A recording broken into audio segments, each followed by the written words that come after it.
ఫోటోషాప్లో motion blur effect ఎలా apply చేయాలి ఇప్పుడు నేర్చుకుందాం. సో ఫస్ట్ Ctrl+J ప్రెస్ చేయండి to copy the layer. Select మెనూలోకి వెళ్ళి సబ్జెక్ట్ ఆప్షన్ క్లిక్ చేయండి. ఆ ఫోటోలో ఉన్న పర్సన్ సెలెక్ట్ అవుతారు. తర్వాత కింద లేయర్ మాస్క్ ఆప్షన్ క్లిక్ చేయండి. షిఫ్ట్ పట్టుకుంటూ 2 లేయర్స్ని క్లిక్ చేయండి. తర్వాత కంట్రోల్కి హోల్డ్ చేస్తూ లేయర్ థంబ్నెయిల్ ఆప్షన్ క్లిక్ చేయండి. తర్వాత సెలెక్ట్ మెనూలోకి వెళ్ళి మోడిఫై ఎక్స్పాండ్ ఆప్షన్లో పిక్సెల్స్ ఇంక్రీజ్ చేయండి.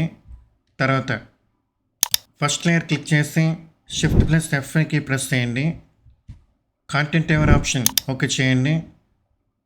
తర్వాత ఫస్ట్ లేయర్ దగ్గర రైట్ క్లిక్ చేసి convert to spot object option click చేయండి.